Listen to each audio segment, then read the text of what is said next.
The moment that started it all wasn't loud or dramatic. There was no shouting, no crying, no sudden gut punch of betrayal. It was just a Thursday evening, the kind that used to be boring in the best way. We had leftovers in the fridge, a new show queued up on Netflix, and I had just come in from work a little later than usual because of some last-minute numbers I had to run for a client presentation. Kate was already home, curled up on the couch with a blanket and her laptop, sipping wine like nothing was out of the ordinary. She greeted me with a quick smile and a distracted, "Hey babe," before returning her attention to whatever she was reading.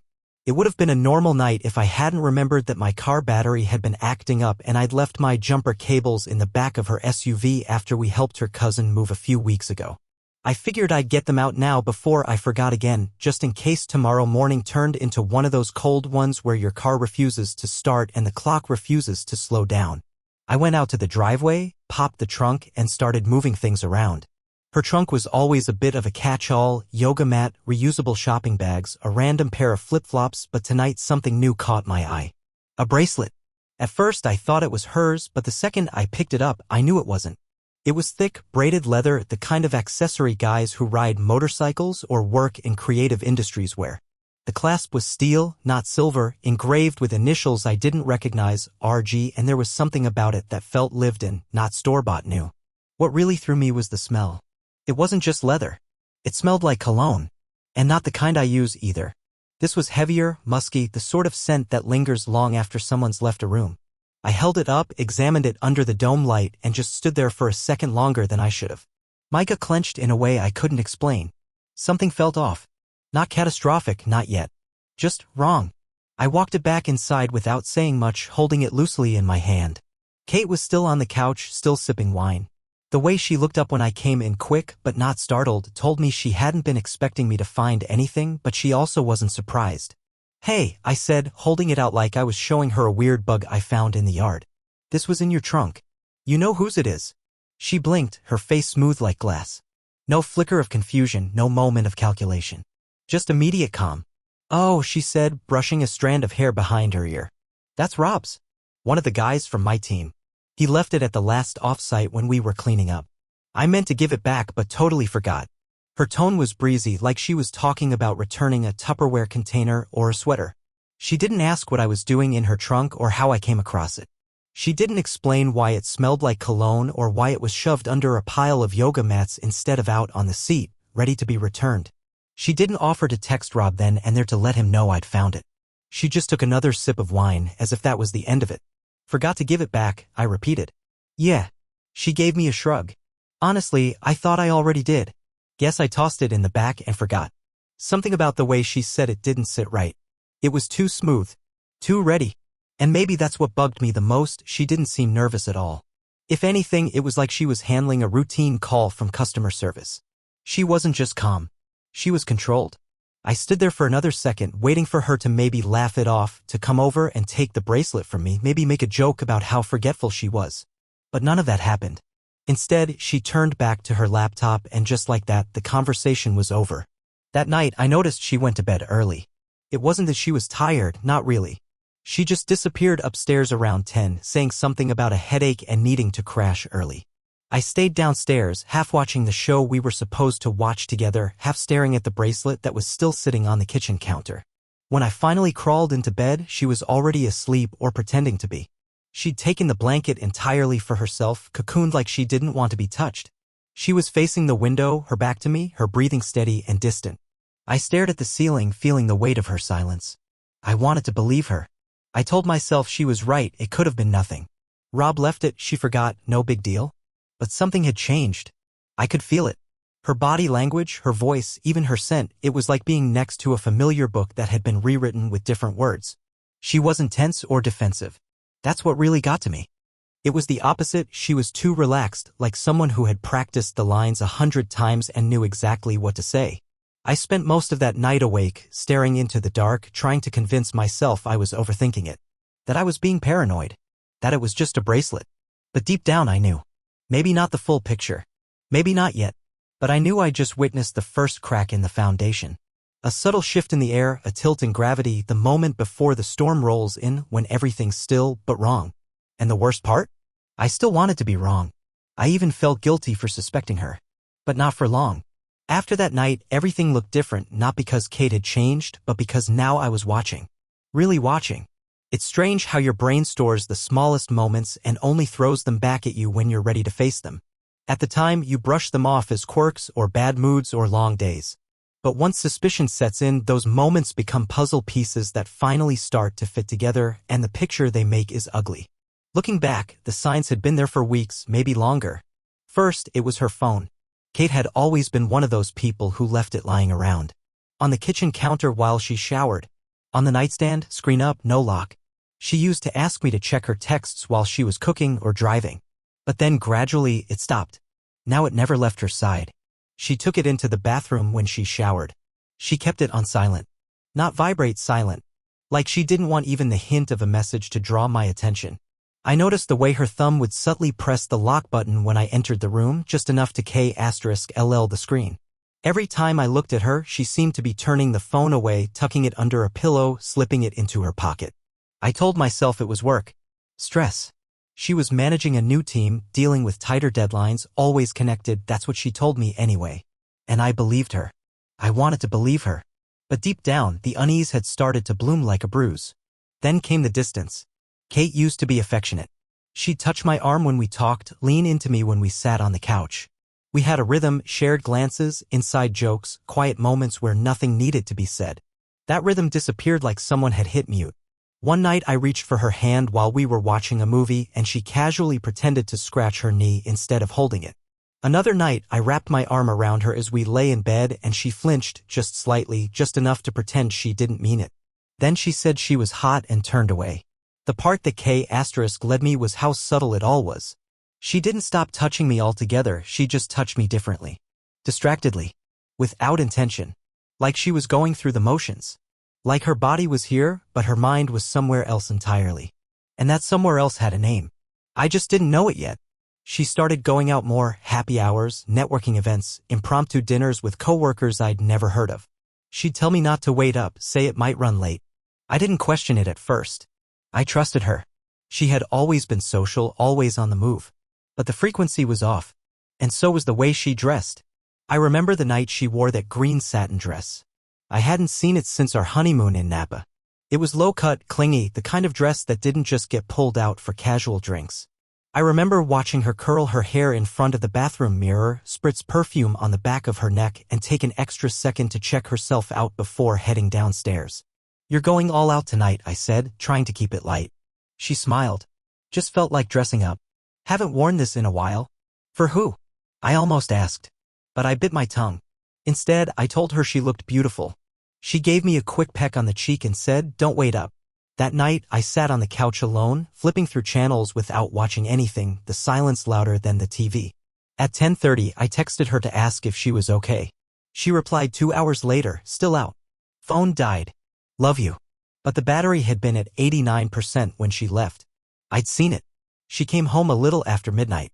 Her lipstick was faded and she smelled like a mix of wine and something woodsy that wasn't her usual scent. She tiptoed into the bedroom, thinking I was asleep. I kept my eyes closed and my breathing steady while she changed, careful not to make a sound. When she slid into bed, she didn't reach for me. She lay on her back and stared at the ceiling until I finally drifted off. The next morning, she acted like nothing had happened. Made coffee. Asked about my meeting. Kissed my temple before leaving for work. And for a moment, I almost let myself believe the lie. But then there was her laugh. That, more than anything, was what got to me. Kate used to have this quiet, warm laugh, the kind that started in her throat and reached her eyes. The kind that made people lean in, not turn away. But lately, her laugh was different. Loud, exaggerated, too bright. Like she was playing a character. Like someone was watching her and she had to perform for them. I first noticed it when we were out to dinner with friends. She kept checking her phone under the table, then suddenly burst out laughing at something, eyes glued to the screen. When I asked what was so funny, she just said, "Oh, nothing," and tucked the phone away. But that laugh wasn't nothing. It was for someone else. Someone who could reach her in ways I no longer did. After that, I started noticing more. Things that hadn't bothered me before, but now stood out like sirens. She changed her passwords. She cleared her browser history. She started going to the gym again, but always said she worked out alone, even when I offered to join her.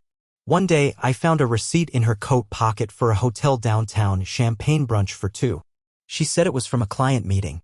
I forgot it was still in there, she said, slipping it into her purse and moving on like it was nothing.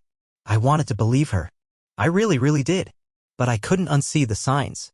The signs that had been there all along, hiding in plain sight. They weren't screams, they were whispers. A shift in routine. A delay in response. A new cologne on her scarf. A hesitation when I said, I love you. And once I started seeing them, I couldn't stop. That's when the doubt became constant. Not a flare-up, not a passing shadow, but a permanent fixture in my chest. Every time her phone buzzed, I flinched. Every time she left the house, I wondered who she was really meeting. I started rehearsing conversations in my head, trying to find the right moment, the right words, the right tone that wouldn't make me sound crazy. But the truth is, I wasn't ready. Not yet. I needed more than suspicion. I needed proof. Because even though my gut had already sentenced her, I still held out some stupid shred of hope that I was wrong. That I'd wake up and she'd look at me the way she used to. That we'd laugh together again, spontaneously, honestly. That the bracelet was just a bracelet, the texts were innocent, and her distance was just stress. But I knew better. I just didn't want to. The truth didn't land with a crash. It settled like dust, slow, heavy, everywhere. It was a Friday. I remember because Kate had packed a weekend bag and told me she was going on a women's retreat upstate. Something about wellness, disconnecting, yoga by the lake. She said her phone would be off most of the time. I just need to unplug for a couple days, she told me, kissing my cheek like a politician shaking hands. I helped her load the car. I even made her a sandwich for the drive. She smiled and thanked me like everything was fine. Like I wasn't staring into the eyes of someone I no longer recognized. That was the worst part. Her calm. Her ease. She'd gotten good at lying, too good. And I hated how part of me admired the performance. Don't wait up, she joked as she pulled out of the driveway. And I didn't. Instead, I waited for confirmation. My friend Jared used to work in private security, the kind of guy who'd helped install home systems for tech CEOs and hedge fund weirdos. We weren't close, but we played pickup basketball on Saturdays and grabbed drinks every few months. A couple weeks before the retreat, I'd called him. I wasn't even sure what I was asking at first. Surveillance? A tail? Was that insane? But Jared didn't blink.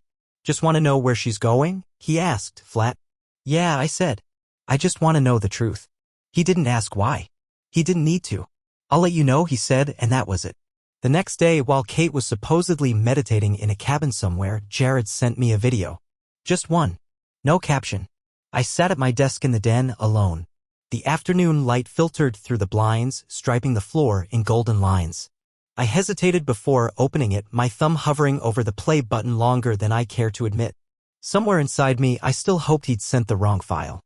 But when I hit play, there she was. Kate, wearing the same cream sweater she left in, laughing in the way that used to be mine. Only now she was wrapped around a man I didn't recognize. They were at a lakeside hotel. Somewhere secluded, quiet. The kind of place you'd go if you didn't want to be seen. She was sitting on a lounge chair beside him, her legs draped over his lap like it was second nature. He poured her wine. She leaned in. He kissed her forehead, then her mouth, not hungrily, but like they'd done it 1,000 times before. I watched the video 10 times. Maybe more. I kept looking for some other version of the story, some angle I hadn't considered. A misunderstanding. A mistake. But it was all too clear. The way she touched his chest. The way she smiled when he whispered something in her ear. The way her hand rested on his knee like she belonged there. This wasn't new. This wasn't recent.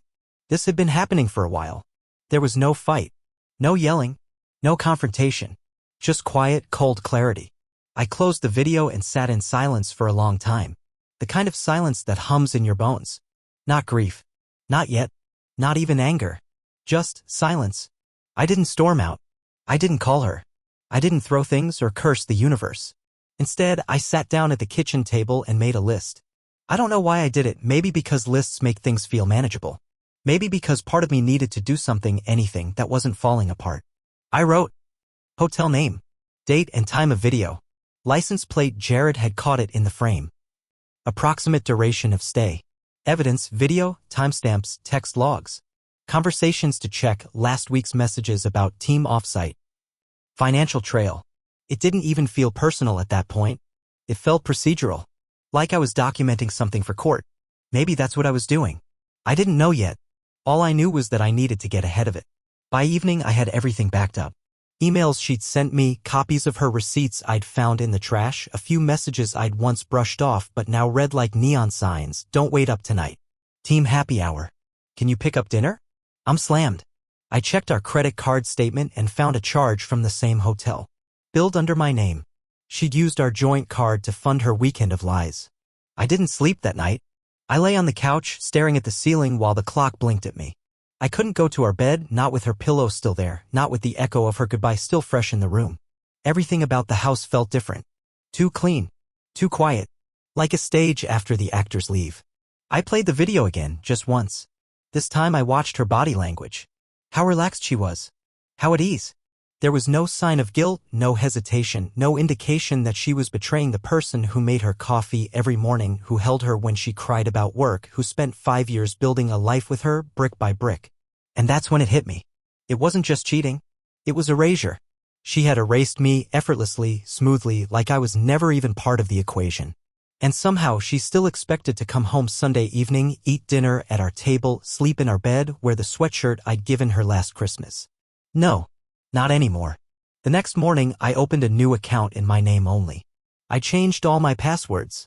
I started collecting anything she could potentially use against me: financial documents, work contacts, property records. I wasn't planning a fight. Not yet.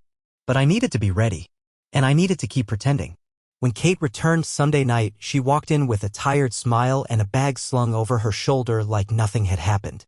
Her hair was in a loose bun, and she smelled like lavender, the same shampoo she always used after hotel stays. She kissed me on the cheek, asked how my weekend was, and said the retreat had been good for her soul. I nodded, smiled, asked if she wanted Thai or Mexican for dinner. I even rubbed her shoulders while she told me about her fake group yoga session. Because if she was going to lie to me this well, I was going to lie right back. I watched her carefully, cataloging every word, every gesture. Not out of paranoia, but precision. I had started this war, whether she knew it or not, and I wasn't going to lose. The next few days were almost comical in their normalcy. She sent me selfies from the office, talked about meetings, made pasta on Wednesday. She even suggested we plan a trip together soon, maybe Europe this fall. I agreed, smiled, kissed her forehead like that man in the video. But inside, I was already gone. I had moved into a new mental state, one I didn't even know I was capable of. I stopped reacting emotionally. I stopped second-guessing. I stopped needing her to confess. Because I had the truth now. And the truth, as bitter as it was, gave me power. It was no longer about saving what we had. It was about preparing for what came next. The best part about being underestimated is how easily it lets you hide in plain sight. That Monday morning over breakfast, I told Kate that my startup was collapsing. She was halfway through her yogurt, scrolling something on her phone. She didn't even look up when I said it. "What do you mean collapsing?" she asked, spoon midair. "We lost a major investor. Actually, two. One of our biggest clients is pulling out. I think this is it." She blinked. "Wait. What does that mean for us?" I gave a heavy sigh, played it perfectly. "It means the money's gone. Most of it. I've got a little stashed in savings, but the burn rate is K*ling us. We might have to sell the house." Silence. For a moment, I expected concern, maybe even some kind of support. But instead, she set the spoon down slowly, pushed her phone aside, and folded her hands like she was negotiating a contract. I didn't see that coming. I nodded, kept my voice low and defeated. Neither did I. She didn't cry. She didn't touch my hand. She just asked logistical questions about the mortgage, the bills, if I could borrow money from my parents. She avoided anything emotional. And she didn't once say, "We'll get through this together." That was all I needed. By Wednesday, she suggested we take some time apart. The phrase dropped like a leaf on concrete. Quiet, gentle, final. "I just think maybe we need space right now," she said. "This whole thing, it's too much. Maybe if we step back for a while, we'll see things clearer." I nodded. "You're probably right." She looked surprised. Not by what she said, but by how quickly I agreed. I think she expected resistance, begging, anger, some dramatic monologue. But I gave her nothing. "Should we talk to someone?" I asked, more out of habit than sincerity. She shook her head, almost relieved. "No, let's not force it." 2 days later, I filed the preliminary divorce papers. I let her believe it was mutual. I let her believe it was hers. The trick wasn't in the drama, it was in the details. While she packed a few things to stay at her sister's for a bit, I was liquidating. Quietly, swiftly, I pulled my name from joint accounts. I had my attorney draft silent protections. I scrubbed my data off shared devices. And all the while, I wore the mask of the broken husband. I even cried once, just a little, just enough. She hugged me, said she hoped I'd be okay. I told her I would try. What she didn't know was that 1 week before she left, my company had been acquired in a private sale for $220 million. It had been in the works for months, a delicate negotiation with terms that required strict silence. Only a handful of people knew. I had signed the deal behind closed doors, under an NDA, and made sure the paperwork was locked away where she'd never find it. The moment she stepped out that door with her suitcase, her yoga mat, and her careful detachment, I knew I was in the clear. She thought she was walking away from a sinking ship. In reality, I just stepped off a luxury liner that was headed for smoother waters. I didn't rush to publish the news. I waited. I waited for the headlines to catch up, for the story to break on its own. I waited while she texted me casually, checking in, sometimes throwing in an "I still love you," like bait on a hook. I never bit. I kept everything cordial, calm. A few "hope you're doing okay" messages. A neutral tone. No anger. No accusation. It was a strange performance. Playing the man she had left in the dust, broke and heartbroken. But I played it well. When the headlines finally hit, I was already sipping coffee on the patio of a short-term rental downtown. My inbox flooded. My phone lit up. Industry blogs, LinkedIn pings, college friends I hadn't heard from in years. "Congrats," they all said. "Unbelievable deal. So proud of you." I ignored most of them, but I knew she saw, because at exactly 7:52 a.m., I got a text from her. Just 4 words. "Can we talk tonight?" I didn't answer. I waited. And when she showed up at the house that evening, the one she thought we were about to lose, she wasn't alone. He was with her. The man from the video. The one from the lakeside hotel. He walked into my kitchen like he belonged there, like he'd earned the right to breathe my air. They were smiling, maybe thinking this would be their victory lap. Swoop in, show their unity, maybe even offer to help me through this tough time, so they could feel morally superior. But the moment they saw my face, and the television screen behind me with my name and company splashed across the financial news ticker, their smiles disappeared. Kate froze, her lips parting. He stood behind her, hands in his pockets, like a kid caught in a lie. "You?" she started. "I sold the company," I said calmly. "Last week." She blinked. "But you said." I lied. Her mouth opened, closed. I watched her brain fumble to recalibrate. "Why would you?" "To see if you'd stay." Silence. I leaned back against the counter, arms crossed. She looked at him, then back at me. "This isn't fair." "Neither was using our joint credit card for your hotel weekends," I replied, voice sharp now. "Or signing that lease under my company name. Or filing documents I never approved." The color drained from her face. His too. "You should both leave," I said. "Now." He tried to speak, something like, "Let's be reasonable, I think," but I cut him off. "I have attorneys," I said. "And evidence. Everything I need." He looked at her then, really looked at her, like maybe he didn't know all the details either. Maybe she hadn't told him how much she'd borrowed. Or forged. Or manipulated. I stepped aside, letting them pass. She hesitated in the doorway. "You're really doing this?" I met her eyes for the last time. "You already did." The door shut behind them, and I exhaled. Not in relief. Not yet. But in satisfaction. I wasn't done, not by a long sh*T. But for the first time in months, I wasn't behind anymore. I was ahead. I had the high ground. And all I had to do now was finish what they started. I never thought vengeance would feel this quiet. There were no slammed doors. No screaming matches. Just the cold tick of the clock and the smooth shuffle of legal documents across polished desks. I didn't need revenge to be loud. I just needed it to be exact.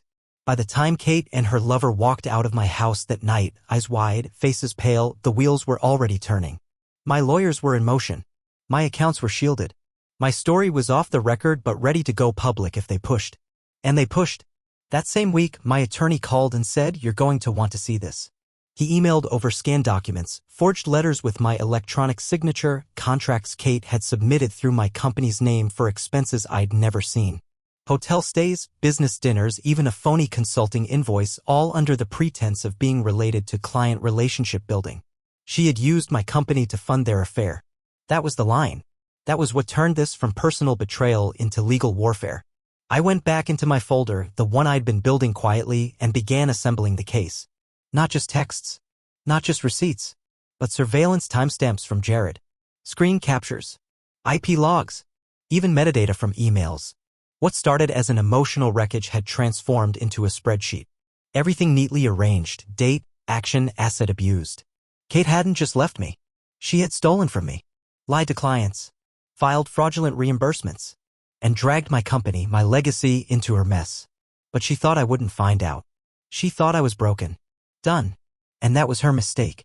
The next time I saw her, she was standing in front of my office building, dressed like it was still spring, tight blouse, hairstyled, makeup done to perfection, but it was October, and the cold wind didn't care how good her lipstick looked. I was walking in from a late lunch meeting when I spotted her. "Mark," she said, stepping toward me. "Please. Just talk to me." I glanced at the security desk. Tom, the lobby guard, gave me a subtle nod. I knew he was watching. "Talk," I said calmly. "About what?" "You blindsided me," she said, trying to sound wounded. "You made me look like a fool. I didn't even know." "You didn't know what?" I cut in. "That I wasn't as weak as you hoped? That I was still paying attention while you were laughing in my face?" Her eyes darted nervously, but she recovered. "You don't have to do this, Mark. We can fix it. We can you." "No," I said, my voice quiet but sharp. "You don't get to pitch a redemption arc now.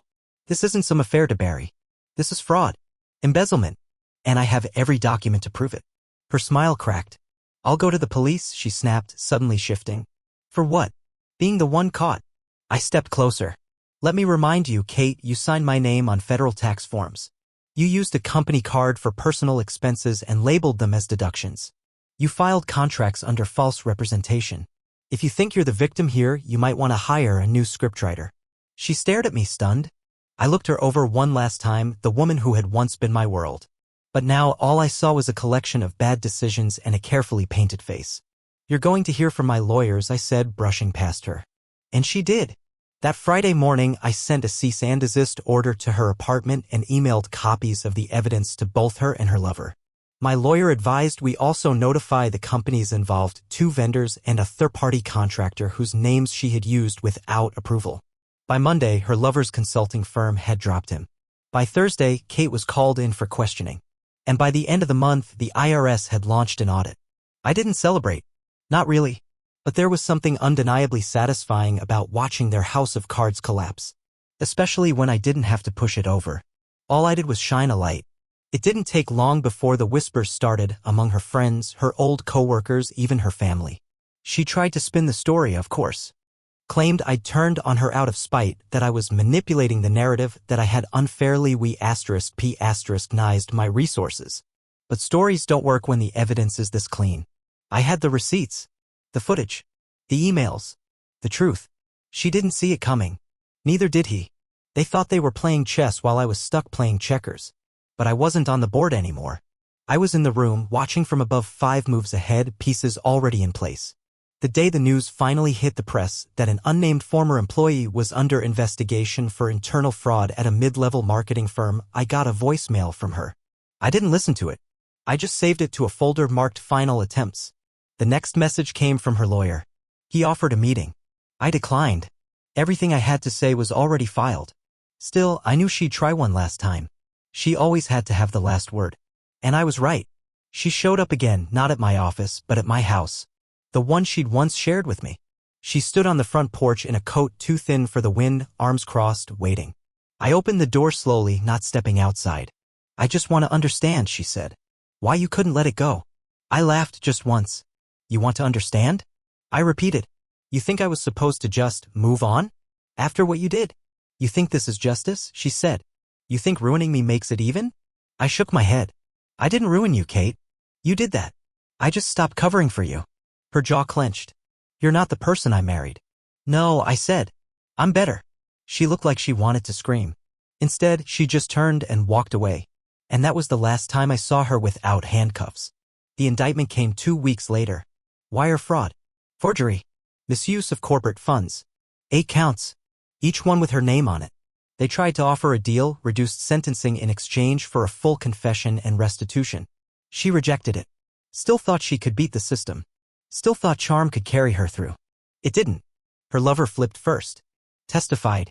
Provided details. He got 3 years. She got 8. I didn't attend every court date, just the sentencing. I sat in the back, silent, watching as the same woman who once danced in our kitchen now stood in front of a judge, her voice flat, her face pale, her hands shaking as she tried to read her statement. She didn't look at me once. Until the end. And when she did, her eyes weren't pleading. They were full of hatred. As if I had betrayed her. But I didn't feel anything. Not anger. Not pity. Just relief. I had survived her. And more importantly, I'd beaten her. 2 months later, I sat in the courtroom as the judge read the final sentence. 8 years. Kate barely reacted. Her hands were cuffed in front of her, her lips pressed into a tight, defiant line like she still believed she could talk her way out of it. But the jury hadn't wavered. The evidence had been too precise, the trail too clear. Fraud, forgery, misuse of corporate funds, every count stuck. I watched her as she was led away. She didn't cry. She didn't look for me at first. But right before she turned the corner out of the courtroom, she glanced back, straight at me. Her eyes didn't hold regret. Just blame. The same expression she wore that night she threw my keys into the street during a fight and screamed that I was the one ruining everything. But I felt nothing. No rush of triumph. No real satisfaction. Just a quiet void where a decade of shared life had once lived. Kate hadn't just cheated on me. She hadn't just stolen from me. She tried to erase me, to walk off with what I built, thinking I'd be too naive or too broken to stop her. And maybe once she would have been right.